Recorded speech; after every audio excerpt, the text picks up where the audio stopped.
Chaque jour, Charles et Carole vous présentent la leçon de l'école du sabbat.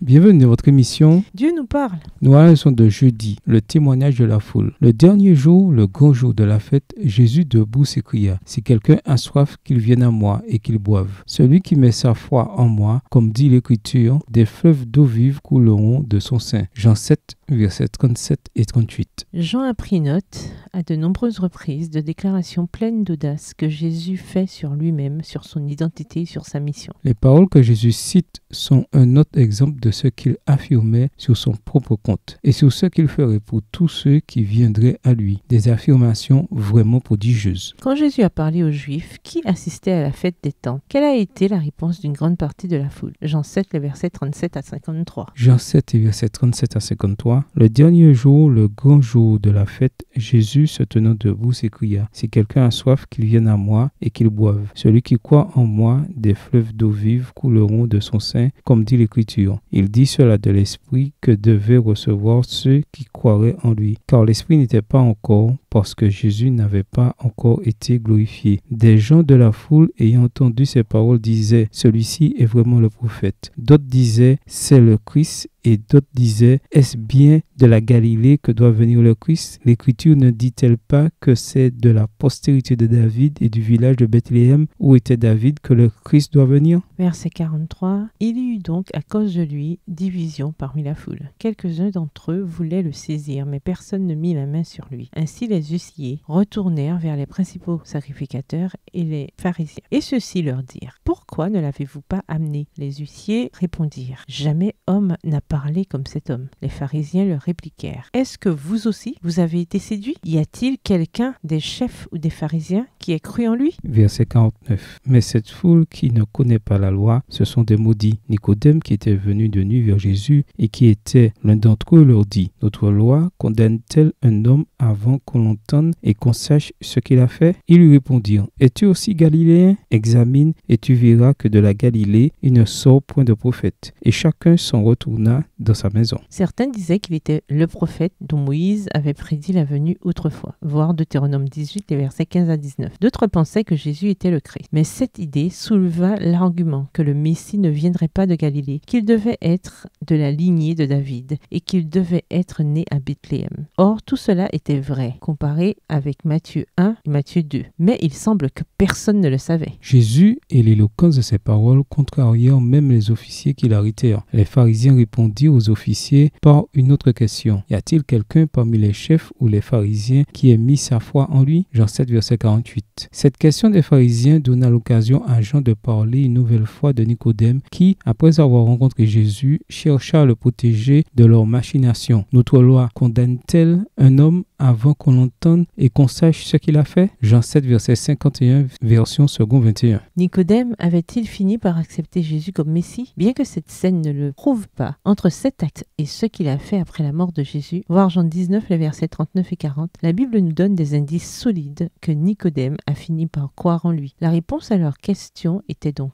oui, en effet, l'un des pharisiens a cru en lui après tout. Lisons Jean 7, verset 49. Que disaient les chefs qui montrent leur mépris pour les foules qui suivaient Jésus? Quelle leçon devons-nous en tirer? Jean 7, le verset 49, mais cette foule qui ne connaît pas la loi, ce sont des maudits. Au revoir. Et à demain si Dieu veut. Dieu nous parle. Chaque jour, Charles et Carole vous présentent la leçon de l'école du sabbat.